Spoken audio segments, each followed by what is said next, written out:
healthy place to bring that, because even the people that love you the most can't always really understand the commitment and what it is you really do or why you do what you do. And like when you came to my office, you look at the wall and you see all of these, the accolades.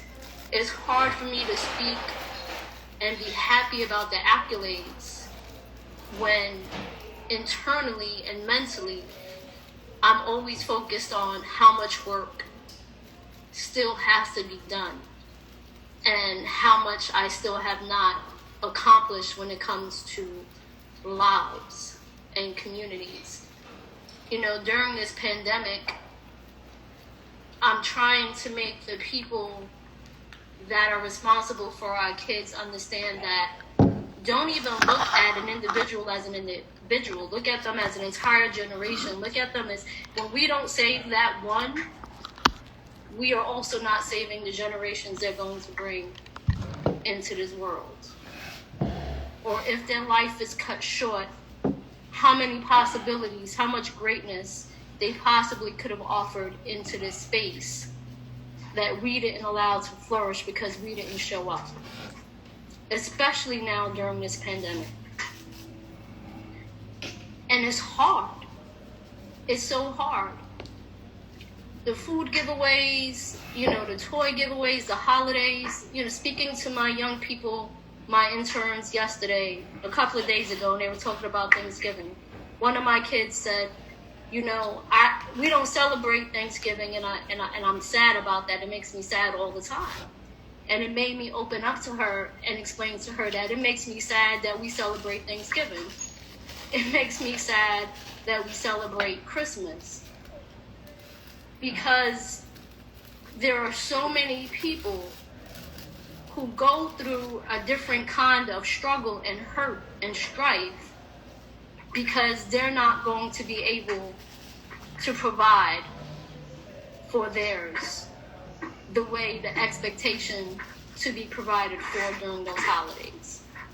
And, and I explained to her that for me, knowing what it's like to be in that struggle and that feeling never leaving my core, and then despite anything I've accomplished and what my kids couldn't even fathom within my own household, it's a reality for way too many. So it's really hard for me to find that peace and that joy. So, within all of the collecting and giving, I still suffer with knowing that we did something, but we still didn't do enough. And I've been true to this commitment here for many different reasons. One, finding that next me, like the next piece of me that's going to flourish in other ways, and feeling the push and the support within this group. But then being able to have these honest and real conversations about the commitment and what it really means for us to walk within the positions that we walk in. And I can't find that anyplace else. I haven't found that anyplace else. You may have, a friend or two you get on the phone and you talk to, but not in this collective space. So for that, I'm thankful for your honesty, and it's not about, I'm sorry to put a damper on it, like you're touching those pieces, at least for me, that makes me know this is where I'm supposed to be. And I appreciate that, April, because it's funny, when Simone texted or emailed earlier about getting on in her meeting with her parents and things like that, I think in her mind, she thought it was about her, and the reality is any one of us who were on that Zoom with her walked away feeling like, this is a conversation that really needs to be had. And I think in the core of what Simone was talking to those families about today was, you got to take care of yourself. She was telling her staff, y'all got to take care of yourselves, because in turn we can't help these kids if we walking around here wounded and tired and all over the place. And so, I asked, I reached out to Simone afterwards. I was like, Mom, listen, I don't want that conversation to end. I want her, to continue that conversation with us, because we get up every day with the intention to make a difference. And it always is, we're always chasing this fleeing, this finish line, that the moment we accomplish one thing, we have to take an opportunity to, celebrate it long enough for us to then say, oh, we still got more to do. We still got more to do. We still got more to do. And I get it. That's what we are made of. That's what it's about. I think, one of the things that Dame is always talking to me about and talking to us about is like, they'll record this and take pictures and everything else. And I said, sometimes it's hard, right? Because the work that we do isn't always, it isn't, you don't always have the time. You know what I'm saying? I wish I had a GoPro on my shoulder that can capture everything that we do. But the reality of it is that sometimes it just doesn't seem to be authentic. What we do every single day is real. We save lives every day. We change lives every day. And, I don't think any of us do it with the intention of being patted on the back about it or to even be celebrated. And again, we're not saying that it's right. I'm just telling you that I'm cut from that particular cloth, and I know this crew is cut from that cloth, which is we do what we got to do every single day. And I'm not here to, to build a reputation as a superhero. I'm really not. I think Raven put it on in the chat before she left, which is, even superheroes got to take off their capes every now and then. And, I am one of those people who realize that I have a hard time taking off my cape. I have a very difficult time taking off my cape. And, as I said, just being able to sit in Simone's meeting earlier was rejuvenating to me, because in the midst of that, they kept asking, who's OSG? Like, Simone, who's this? Oh, Simone made her business let them know, like, nah, this is my crew. Like, they the ones who helped me to get through some of these tough times. And it just reminded me why we do what we do. But I also knew that Simone today thought that was about her. She might even thought it was about her parents, but it was about us, OSG, who got on there and felt like, we here for each other again.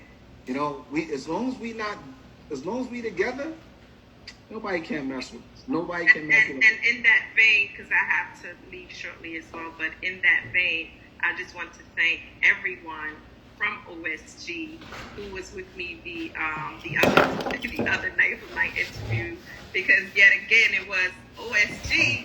So and he's gonna come on one day with his sister, to share some. He was on earlier. Yes, he was on earlier, but we didn't get a chance to speak to him. But just another partnership, potential partnership for OSG.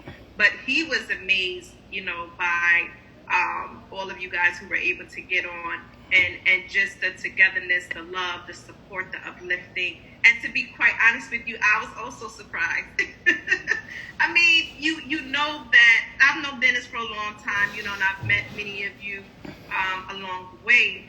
But as many of you have expressed, when you're a go-getter and you're an overachiever, oftentimes, unfortunately, you kind of find yourself doing that work alone, right?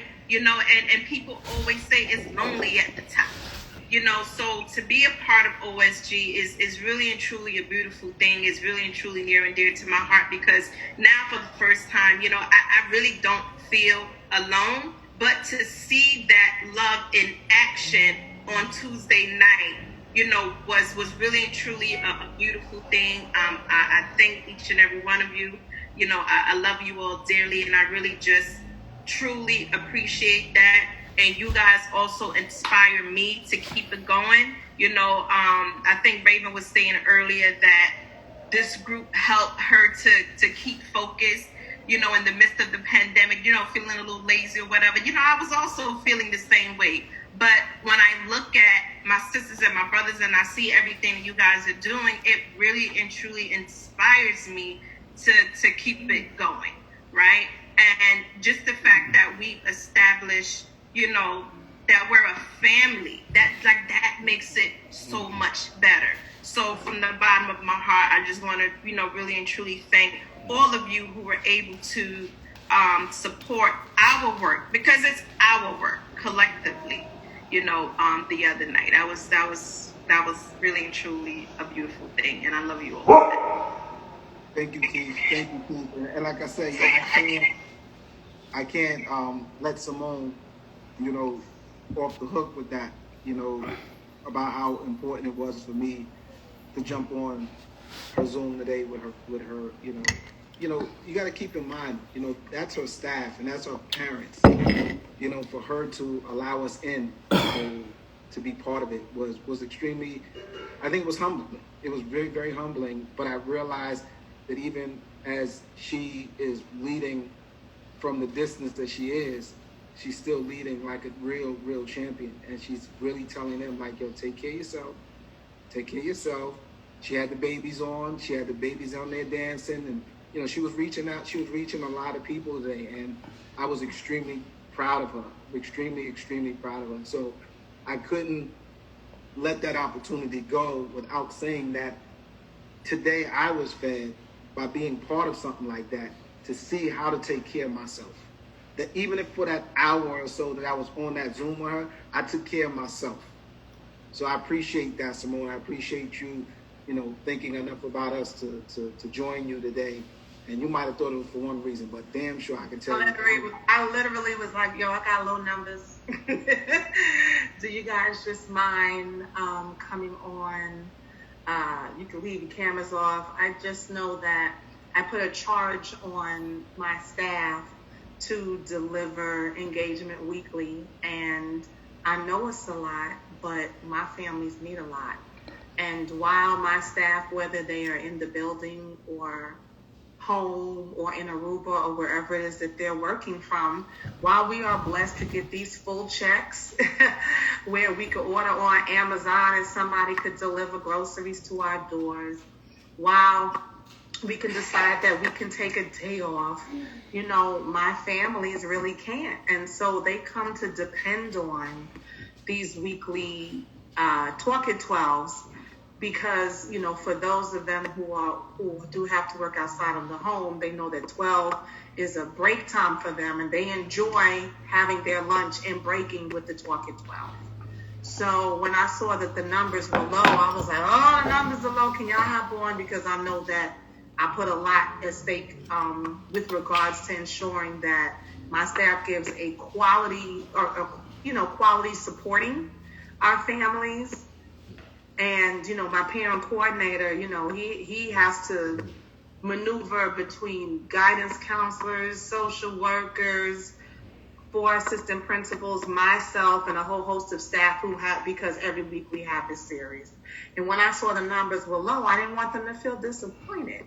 So that was initially the reason why I said, hey, can y'all hop on? Because I got low numbers.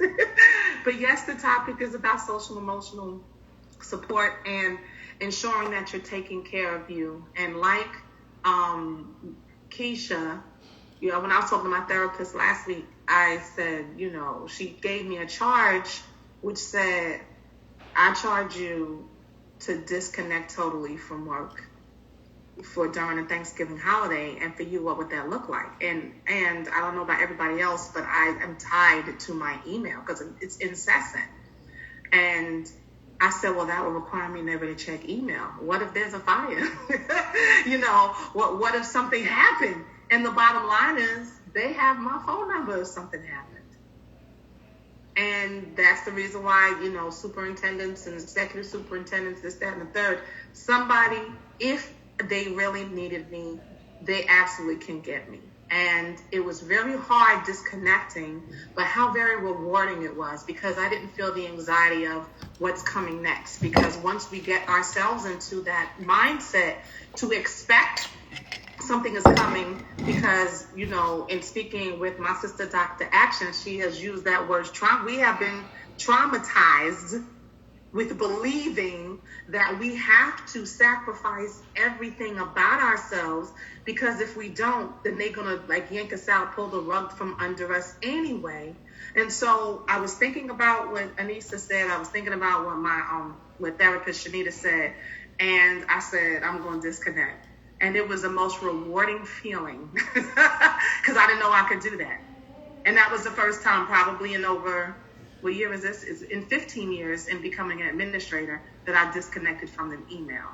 So knowing that I'm telling people you have to take care of yourself, because the first place where you will start to self-destruct is your mind. That's where it begins, before the weight gain, before the heart attacks, before the strokes, before all of that. You start to self-destruct in your mind, and how that unravels then takes place physically. So the same way that we take care of ourselves, we ensure that we go to the dentist, the physical, the women's appointments. We make sure that our children always are set up for immunizations or whatever it is, but we never, especially in the Black community, we never or rarely ensure that we take care of our mental health. So it was taboo. No, you go, you speak to the pastor. No, you go speak to, the shaman, and you go speak to whoever.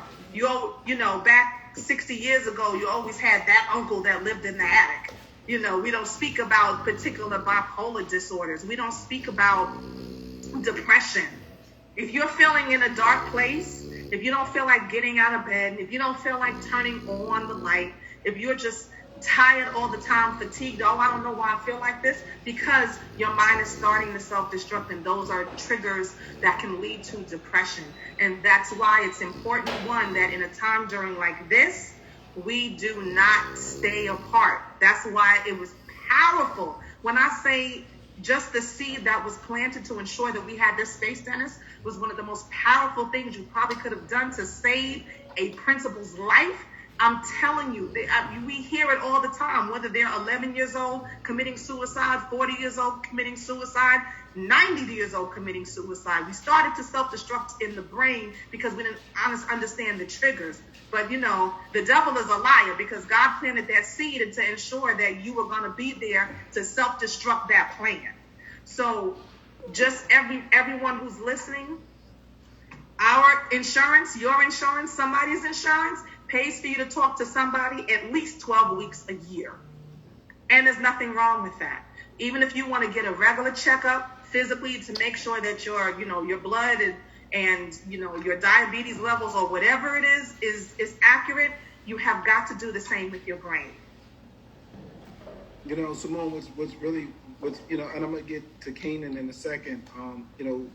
It's great to see Dame, who, who jumps from interview to interview, to Zoom, but, to make it his business to come, and spend time with us, with Lil Dusko with him and stuff like that.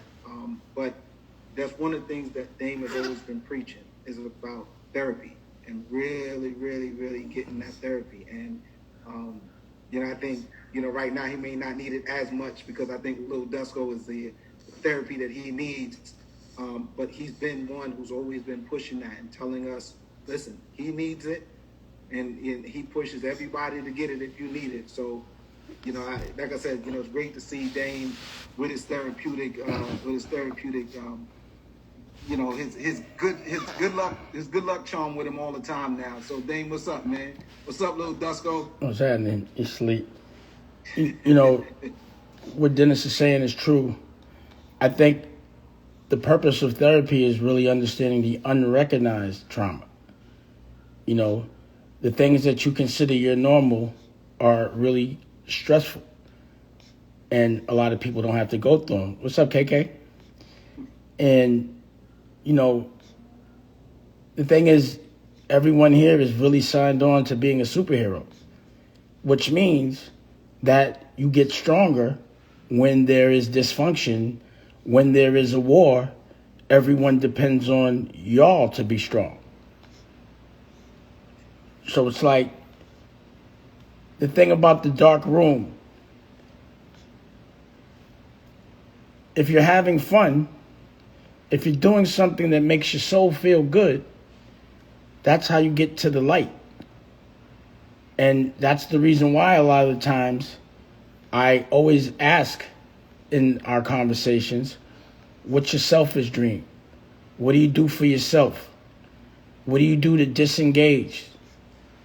Because it almost feels like you're programmed to feel that if you're not doing your job, that you're getting paid for above and beyond, if you're not doing that as a lifestyle, if it's not your blood and your air and your oxygen, then you're doing something wrong. And also, the reason why, and I do understand, you're not doing it for the accolades, but doing it alone can become tiring. And what I'm really happy to say today is I've had several conversations in the last couple of days with people from Philly and other parts of the street. And they all are watching what we're doing. And the wave right now is it's cool to get in the street and help. And that was always what my intention was. You have to be able to accept help. And the reason why I say tape, number one, you should be documented. I don't care what y'all say, because no one knows what you're doing. Leading by example is the most contagious thing in the world. Making something look cool, whether it's bad or good, is the most contagious thing in the world. And what I find in OSG is y'all look really cool at what you do. You make what you do look cool. You make it look like it's something other people might want to do. So when I'm getting the calls from the hood, like I need a school to give to, they're asking me where they can help because they want to look like that. And these are the times that you have to embrace the fact that you're stronger and sharper and clearer than anyone else. And that's the reason why y'all in this position, because nobody but y'all would do what y'all doing. You're an elite group of like-minded individuals that have signed on to helping people before you help yourself. But it don't mean don't have fun. And it don't mean don't take help. One of the reasons for taping is so they can see it and so they can help. So you're not fighting alone. What's making y'all feel good is the family aspect of this. It's what makes me feel good about it. Because I can't choose my family, my blood family. I got to deal with them. This is the family I'm choosing because this is the family I want. This is the perfect family. And we want the family to grow. More like-minded people, or at least turn people into like-minded people. First call I made for Loon was to Dennis because he wanted to help. So I knew who to call. I knew he was like-minded, regardless of what he'd been through. Because there are people that go to jail and get to the religion, but don't come out trying to help and still look cool doing it. So, right now is the time. If you do feel like you're in a dark place, the fact that you're this strong should give you some light. The guilt of disengaging, don't feel that. You have to have it, because if you can't help yourself, you can't help anybody else. And a lot of things that are bothering you, you don't know that they are bothering you. So even in me having this child, because I've had children, but I was not with their mothers. I was a visiting father. I was a good visiting father. Me missing, if I would have missed this experience, I got it at 49. Nothing that I've ever done would make me feel wealthy. Now I feel wealthy. This is the wealth. This is the happiness. This is the trauma that I'm not recognizing that I don't have. How much pain it is not to be able to raise your kid. And a lot of us don't even know what's bothering us or what's not normal. It's not normal not to be able to disengage from your email for 15 years. It's not normal. But that's your normal. Worrying about people is your normal. But there's always going to be problems.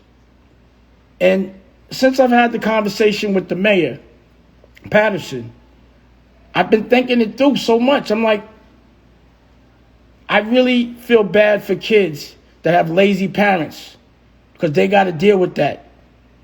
But I just don't understand in these days why adults that have choices choose to be weak rather than strong, because that is a choice for an adult.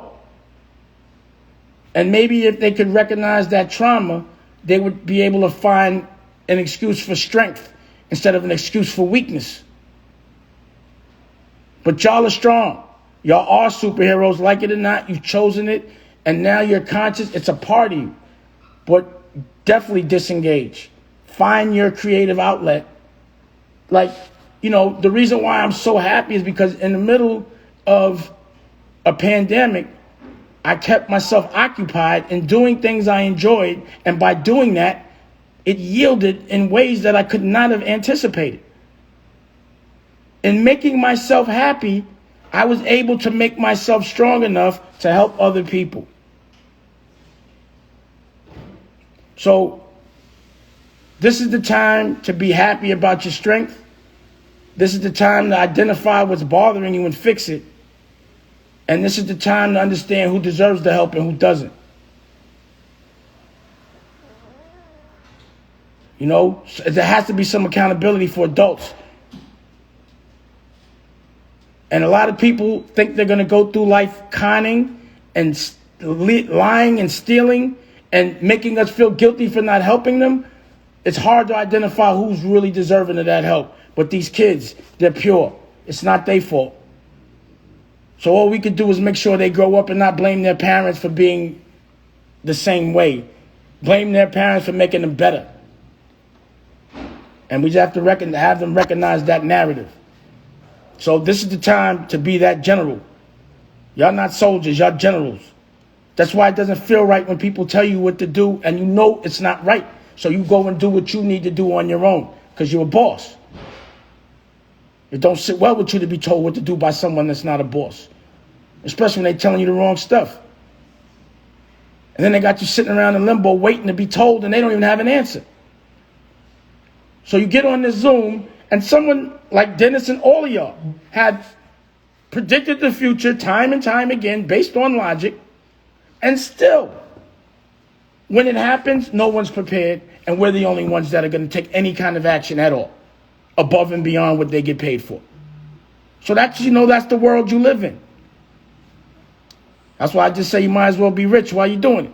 And that's also why my agenda is to make sure everyone benefits financially, because economic empowerment will break all this bullshit up.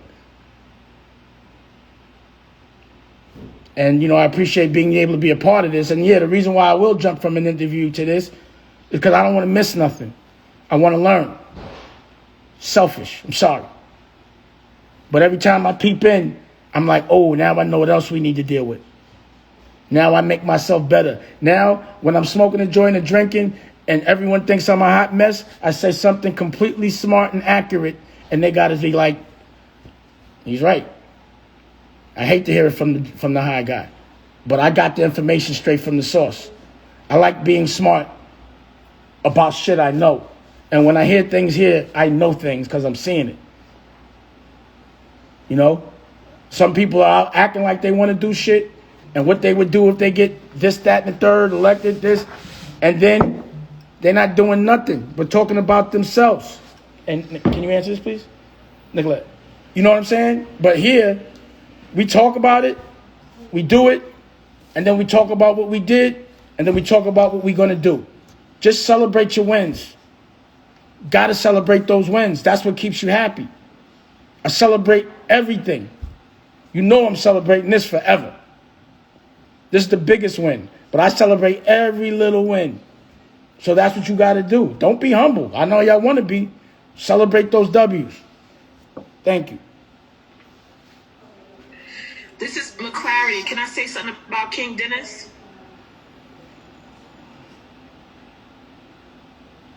Go ahead. I don't mind. Please. Dennis, you still on?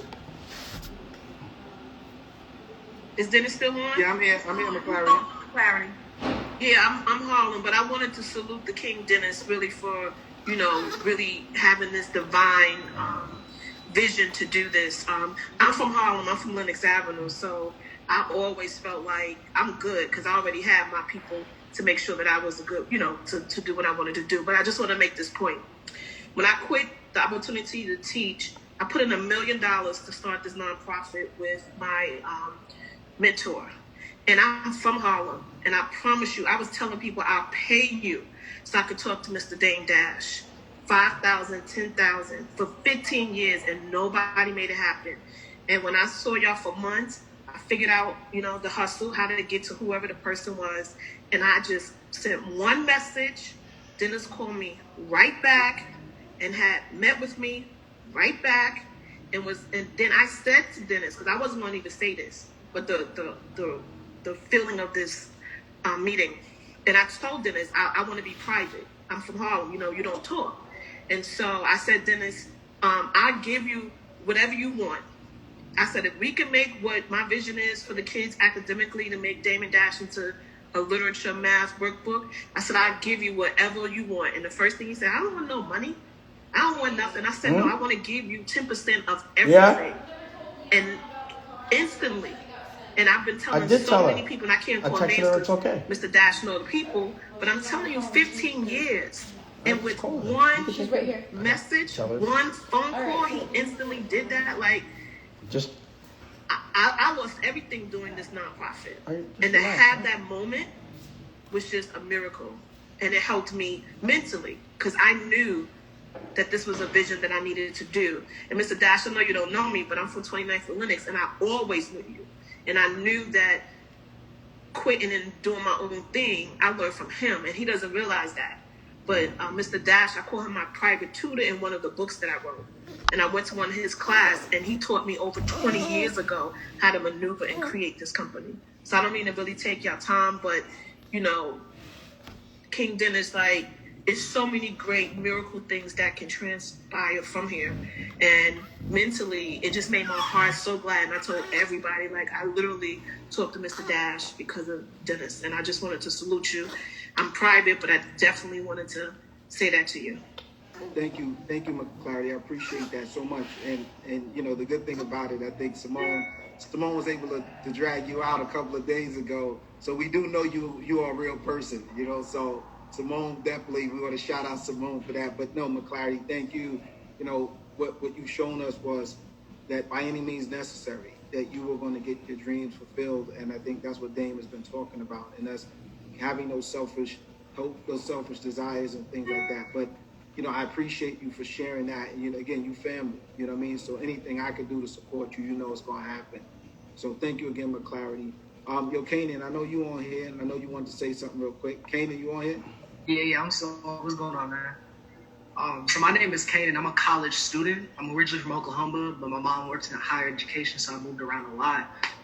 But I happened to come across this flyer on social media, and after seeing what you guys did for Thanksgiving and just hearing the stories that you guys shared, you speaking of the whole suicide thing, I recently lost somebody to that. So I'm just saying all this to say I'm really glad and thankful to hear, like Dame was saying, like-minded people that are empathetic and they shape their lives around caring for other people. And that's really rare. You don't really see that too much, especially in the Black community. You find a lot of crab in a barrel type people, and to see on this platform that isn't what it is whatsoever. And like I said, I'm a college student, I'm real young, so it's like you don't really get these type of opportunities to hear people have these type of conversations and just be, like how you guys were saying, superhero and changing people's lives in every day. So I just want to thank y'all for that. Yo, Kanan, listen, I expect to see you every Thursday, bro. Like, use that. So again, that's the same thing that McClarty just discussed, right? You found us on social media and you came through, right? So don't miss the opportunity, man. We do this every Thursday. You know what I mean? But it's a lifestyle for us now. This is what we do. And, the fact that you, again, thought enough of it to say, you know what? He posted up there. Let me jump on. It speaks volumes to the type of guy you are. So you've been on there from early. Like, you've been on there damn near 2.5 hours. Like, you've been on for a minute. Like, I was there for a minute. I ain't gonna front. I was there for a minute. You was on there for a minute. So now, man, I appreciate you coming through for that. And I think this is only the beginning for you. So, our doors aren't closed for that. You know what I mean? We here Thursday. This is our meetup. If you want something, we here to help. You got what I'm saying? Well, I appreciate that. Yeah, man. So I mean, listen, you got my information off of IG. Just send me a number and stuff like that. And I'll stay in touch with you. For sure. And Dennis, can we ask what the young man is studying and what he's studying at? Yes, bro. Yeah, so I currently go to Middle Tennessee State University. I transferred from Lincoln University to HBCU near Philly. Wait. Did you say you transferred from Lincoln University? Yeah. But and how old are you? So I'm 21. Okay, so yeah, he knows Chris. But so I remember. I couldn't hear you. No, go ahead. Go ahead, sweetheart. Yeah, so I transferred to MTSU because Lincoln didn't have the program I was looking for. I'm a recording industry student. I didn't want to leave because going from an HBC to a PWI, I was real skeptical, and I'm in the South. But so far, it's been pretty good. And most people know my school because that's where Tay Keith graduated from recently. But thanks for your question. Oh, nice. I'm just always interested in what young people out here studying. Because it's very important. And outside of your studies, are what are you involved of in terms of organizations and things, if any? So at MTSU, currently NAACP.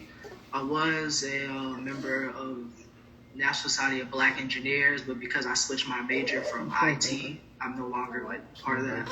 But like I said, my mom works in higher education, so her job is she's director of diversity programs of engineering at Cornell, and so she recruits people that look just like us to come to that school, and she's been doing that since I was real little. And so that's what kind of got me involved in like NSB and a lot of different bunch of organizations.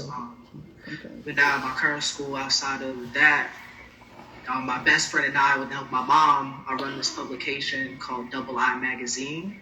There's like a street culture mag that covers music, fashion, sports, and like everything in between. And the mission behind the magazine is to inspire upcoming creatives and giving them relatable content through a platform where they can also share. Do I hear you, Kanan? Do I hear you saying you're going to do an article on OSG? Is that what I hear?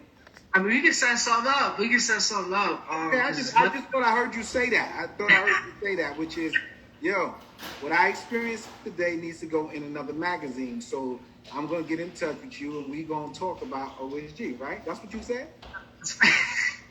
That's a fact. My man, I appreciate that. So, King, I got a question for you. What are you particularly studying in the recording industry? What are you trying to study? So it's a concentration in music songwriting. Originally, I came in as an audio production major, but it's extremely technical, so I switched over. I'm currently minoring as marketing as well. So stick around. You got some real G's in here, and obviously you see Dame Dash in here, and we've all had a lot of years in this, so there's a lot of tips and information we can sort of pass you, get you through a lot of this stuff, give you a couple of cheat codes. You know what I'm saying? Yeah. Well, but listen, before I pass it over to our girl Fia, I just want, Dame, you might as well. I mean, there's no secrets now. Come on, Dame wants to stunt. Well, but what's I think most important to me, This guy. what I think is most important to me is that Dame himself has really taken this OSG thing to heart, and that man has an OSG hoodie on. He had OSG socks earlier. But Dame, come on, man, show us what you got on your wrist. My merch game is different. The OSG is. Come on, you gotta make some noise, Dame, so people can see. Y'all see me? Can y'all see? This dude here. Annie up. You see? Something pop. Come on, Dame. OSG championship. What is that? What are those three initials? My eyes hurt. It's blinding me. Yeah, those are all VVS. Yep. There you go, man. Side joint. What I think, once you get beyond My merch game different.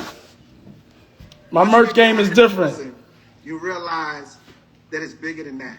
And I think any man who's willing to do what Dame does for OSG, I mean, he's deserving of that type of accolade. So, for him to stunt on his heart by getting the OSG ring with diamonds all in it, again, that's a credit to us. That's a credit to us when we doing something dope. Because Dame ain't gonna do it if it wasn't dope. So I appreciate him for stunting that hard on us. Real time. Real. Go ahead, one more time, Dame. I'm gonna get there. See that, y'all? Yeah. So all I'm saying, Dame, here's what you got to do, Dame. The one promise I have. I need you to make one promise to me, Dame. What's that? Can you hear me, Dame? I can hear you. Hey, Dame. I can hear you. Pop, you on mute, Pop. Yeah, I can hear you. I can hear you. Yeah. All right. So, Dame, I need you to do me a favor, though, right? You know, you and the mayor need to have a conversation soon, all right? Because Yes, anytime. I love talking to the mayor. yeah, the mayor needs to. She needs to wear that in her next press conference. Okay, let's All right, go. So either you send that one or you get her. This was tailor made for one finger, but we could tailor make one for her finger. There you go. See that, y'all? I appreciate that, Dave. Thanks for starting, bro. Our eyes hurt now. Thanks. Well, I just think that, you know, doing good shit should look good. It's aspirational, you know, and it's like, to me, I remember giving out Rockefeller chains and what it meant, and I know what these rings mean, and this holds a little more weight to me right now. You know what I'm saying? So when I'm proud of something, I want to wear it. I want it to shine. It should be aspirational. And, you know, a kid that would respect what a hustler looks like or a drug dealer, he ain't flyer than me. He ain't flyer than nobody that's wearing OSG. Ain't no drug dealer, ain't no rapper, ain't no athlete flyer than this. Because they could buy the jury, but it won't mean the same. It won't mean. It doesn't mean you did it. You could look OSG, but you got to be OSG. You know what I'm saying? So I like to shine, and I think everyone else should. So like you say, Dame, there's difference between style and substance. Absolutely. People can have style and be fly, but that doesn't mean that they have substance. Absolutely. Some people are bottle service. Over style, we'll say substance with style. Substance with style. We're not bottle service. You know, we sit in the same place for free because of our swag, not because of the cash, but we still look good as anybody else, and way more wealthier because we're doing things that are priceless. You know, you can't buy this kind of love. You can only give it. Well, since we talk about love, Fia, come on, Fia. You close us out of here, Fia. As only you can, girl. Good evening, everyone. So Dennis, I was gonna text you. I'm like, you want commentary? What you want? I want you to do what you do. So, a couple of things running through my mind. First, most of you know that I came to my new role as deputy superintendent during the midst of the pandemic, connected to OSG, reached out to Dennis a couple weeks in, and I had questions. What made you decide to jump out the window and leave your principalship and go into consulting? Because I was a principal who also did consulting work. And we talked a lot, and I talked with some of my OSG sisters here about making the decision, because I feel called to district leadership. Like God says in His Word, He told me He had more work for me to do over there. And today, as I listen to principals say that they find rest, like this is their place of peace, on my schedule in the midst of being accountable for half of 37,000 is a 4 o'clock OSG meetup on Thursdays on my professional schedule. So that if anyone looks to call me to a meeting, and sometimes I get pulled, but it is such a priority for me to feed my soul and to be with my tribe and to find myself with my people. So thank you, Dennis, for the vision, but thank all of you for the family and the fellowship. I am truly grateful. And the last piece about self-care, it dawned on me to be an active participant in my health in the last few months. And I see you with clarity. All right, Albany. To be an active participant in the pursuit of good health. And so I thought about wanting to not feel rushed about OSG. I usually work out at 6 on Thursdays. I got up early after I listened to accolades and got myself out of bed and did my workout at the top of the day so that I could relax and be present and be with all of you. So self-care for us, because we are servant leaders. and it is our nature to give. And we forget that on the plane they say put your oxygen mask on first, and that's so that you don't pass out while you try to save the baby. So just remember to put your oxygen mask on first, to take care of yourself, to love on yourself as hard as you love on and pour into everyone else, because you walk in your calling and you serve in your profession and in your commitment, but if you drop dead, somebody has to step into your shoes. So you better take care of you, because the people closest to you need you here and need you now. So God bless you all. Thank you for creating the time and space, and for talking about OSG and representing us and making us look so fly. And Dame, I see you Harlem stunting in that ring. You got an OSG Super Bowl ring. Really? Really? We the champions. Super Bowl ring. We the champions. Come back in the camp. Okay, he got an OSG Super Bowl ring. Okay? And Stunting. I think y'all all should have one. So, Harlem got to come up and be like, just to be like, you ain't up on this. Okay? That's right, Harlem. She decided. Here come the clarity. You can't even be mad at Dane for that. You know what I'm saying? No. You can't even be mad at him. No. Not at all. You know what they say, right? They say everybody wants to be New York, and the whole New York wants to be like Harlem. You can't front on that. You can't. We do things different. We do things different. I'm from Brooklyn. I ride a lot of y'all. I know what it is. Hey, Dane, I wasn't one of those guys. unmute yourself, Dane. Before you go, before you go, so next week, I asked Melody to join us from the commission. She gonna come through next Thursday. We're gonna have a conversation about suicide, things like that. So she's looking real. She's really looking forward to that. So yeah, I want you to know the commission is still clicking on all cylinders. Oh, absolutely. And my uncle killed himself out of left field. I don't know how it happened. I had to see his brains blown out. Me and my son, nuts. And they said that depression is killing more people than COVID right now. So I guess it's just, again, you got to identify that dark room and then get to the bright room. But you got to do it. And we got to show people how. Recognizing triggers is important. Recognizing triggers and eliminating triggers is everything. But, people have to respect your boundaries. They got to respect your triggers. And if they don't, then they're not respecting your world, or they're not healthy, So that's been a big key to my success as far as being around people. Again, none of y'all trigger me on any level. What y'all do trigger is my imagination and the visualization of us winning big by helping people as well as helping ourselves and looking good while we do it. I don't trigger you? Not at all. You actually, you actually make me smile. That's the trigger, my dear. Then keep pulling it then. All good. Can I hopefully I triggered y'all. This is a trigger right here, I hope. A whole Super Bowl ring. Yes, Dave. We see you. Okay, that's real now. All right, well. Mayor BFF. Yeah, I just wanted to say, I had to step out. We had our Christmas tree lighting, so I was out there with my babies. But when I came back, y'all were talking about depression, anxiety. And one of the things that we have taken pride in is being called that strong Black woman. We have to be careful about that, because being a strong Black woman will kill you. It will cause you to lose your life. It will cause you to lose your mind, your family, your friends, your sense of self. We have to learn and get to a place where we understand the importance of putting down our cape.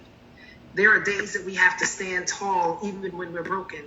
Like yesterday was a very interesting day for me. I was in my office crying. I've been working all day, and about 5:40, I had a moment to myself. And so much has been happening. I just kind of burst out in tears.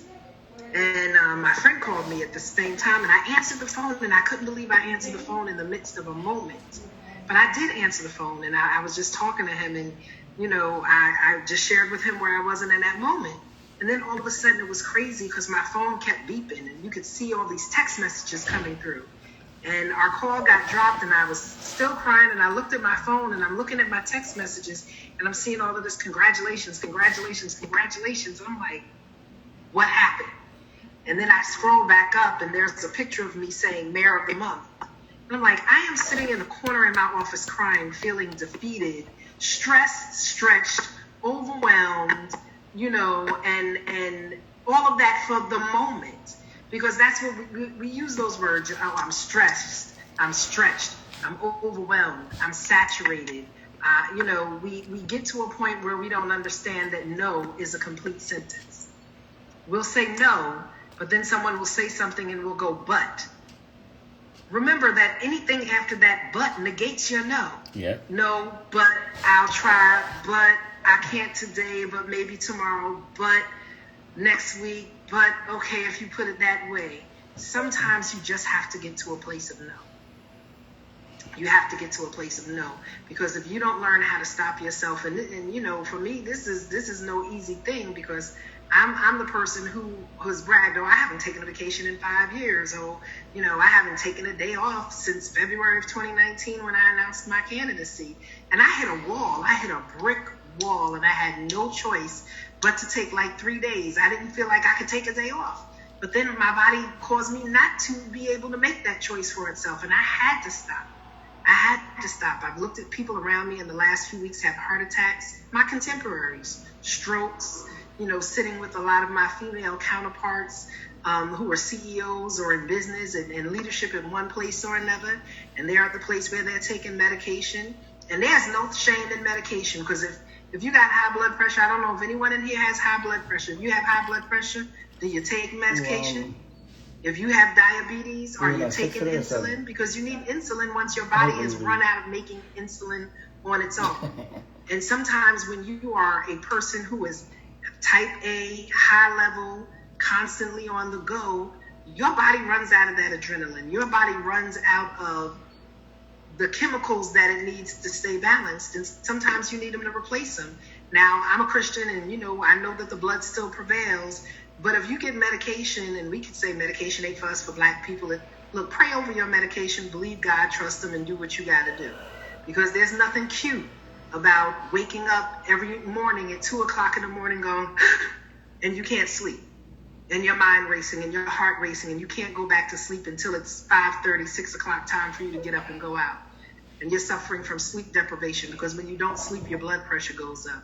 You start dealing with blood pressure issues, we'll deal with diabetes issues. Diabetes and high blood pressure does not have to be a rite of passage. But if we don't find a way to take care of ourselves and balance ourselves out, and we try and keep up with everyone, and we try and keep the face on for everyone, that mask will eventually crack. And it will crack in a place that is very inconvenient for it to crack at that time. So don't put yourself in that position. Love yourself enough, and get yourself around people who are going to love you enough to tell you when it's time to stop. And then when you place those people around you, listen to them. Listen to them. We have to be a good example for each other. We have to learn when the road, there's times where you don't have an option. You don't have the luxury of stopping, but that's not every day. And if it is every day, then that means you're a poor leader. That means you have not built the capacity of those people who are around you to support you and do things. That means you are a poor leader. If you are the only person who can do it, if you're the only person who shows up, if you're the only person who has the skill set and the connections, then you have not created leaders. You have created followers and people who are maggots and leeches who are around you, and you need to either get rid of them or bring in someone around you to help you develop your people. There's nothing great about being so great that everyone around you is weak. And so, that's very rarely the case, but that is the pressure that we put on ourselves. And you have to love yourself, and you have to protect yourself, and you have to invest in yourself enough, like Dane said, to know when to disconnect. I put on my Facebook page a few weeks ago, disconnect to reconnect. And sometimes that's what you have to do. You have to disconnect from the TV, from the phone, from the internet, from everyone who has access to you, so that you can take out a moment to reconnect with yourself, reconnect with your faith, reconnect with your family. Because oftentimes, as we're out here saving everyone, the babies, the community, it's our families and it's ourselves that we are denying and that we are taking for granted the most. So yes, it's great to be applauded by everyone around you. But when you get into that quiet room, and if you can't have any peace and you don't have any rest and you're by yourself, then you got to figure out a different way to handle it. So in order for us to have the strength, the power, the energy, and the passion that we have to go out and serve, we have to take time to recharge. I charge my cell phone like 2 to 3 times a day because it gets down to like 0. But how often are you taking out a moment to recharge your body? If you are charging your phone over and over and over again and you haven't taken a 10-minute power nap somewhere in the day, or a moment just to, I got my sound bar behind me because I got music, I got my candles, you know, I'm doing what I got to do to take care of myself. I got my Bible, it's right here next to me. So we got to do what we have to do sometime in the day. I pull 15, 17-hour days on a regular basis. I don't know what it looks like to be much shorter than that, but I'm learning how in the middle of that day to take out a moment for me. Because if I don't take out a moment for me, my body's going to take it from me and it's not going to be in my control. And you don't want that to happen to you. So everybody, please, let's not try and impress with each other with how quick and how far and how long and how many hours we could do and how many places we can be. You know what your body can take, you know what your body can handle, and give your body what it needs just as much. Be kind to yourself. Stop being so kind to everyone else and take out a moment to be kind to yourself and love yourself enough to take care of yourself. Because everybody, my aunt was National Jack and Jill president, International Jack and Jill president. She was a school principal. She founded a Links chapter in this region. Ebony's 50 most Black influential people running back and forth to the White House.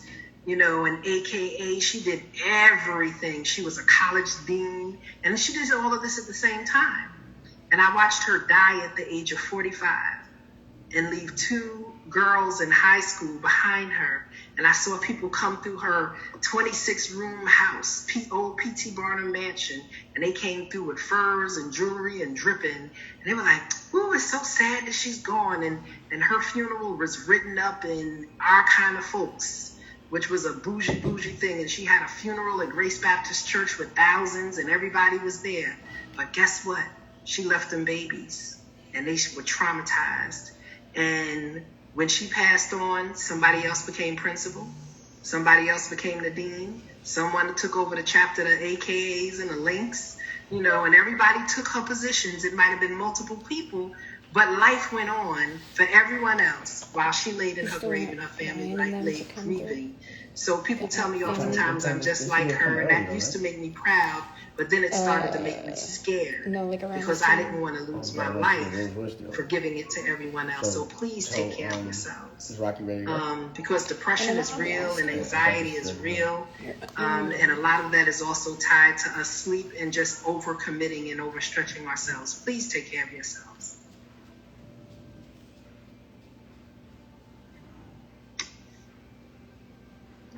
Listen, we ain't got to say nothing else after that on Simone. I think that is the best place to kind of probably get ready for all of us to say thank you for being here. I mean, yes, I did think it was about the numbers earlier, Dennis, and I'm grateful that those of you who were able to join received, and were healed in whatever capacity that God intended you guys for during that hour. So again, thank you. Thank you to everybody who is still here with us. Thank you for those of you who had to log off earlier. I'm looking at myself because Dame is live, and it's really funny. I'm looking at myself on Dame's live. So thank you for those of you who are following Desco Poppington so that you too can also receive these gems and these jewels about what is so important for self-care. But just know that if you ever think that someone is not listening, God is always listening. God is always there with you. And he also sends people around you. And at least for me, for those angels, that's that 3-letter hashtag known as OSG. So thank you, everyone. Thank you for being here. Thank you for loving me. Thank you for loving one another. Please do not forget to love on yourselves. And, I don't know if we're going out with additional house music, but if not, we could do the no music. And then tell everybody that we will see you again next week, Thursday. OSG. Same bad time, same bad channel. We come in at 3:30 because DJ Uncle Lays is spinning at that time. Dame, don't kill him with the shine. OSG. OSG. OSG. OSG. That's right. Stun on them, baby. And everybody, if you're staying for the after party, okay, great. I need to take a break, however, because I have been in this chair for a while, so I got to self-care my body. KK, we love you, baby. See you another time. Hey guys, so check one more time. I put in the chat. Melody JC, go follow her. She's amazing. She's a tremendous therapist. She's gonna join us next week, so please follow her so that you know what she's about. Melody JC on Instagram. Say what's up to Uncle Dane. KK, look at my new ring, KK. See that, KK? KK.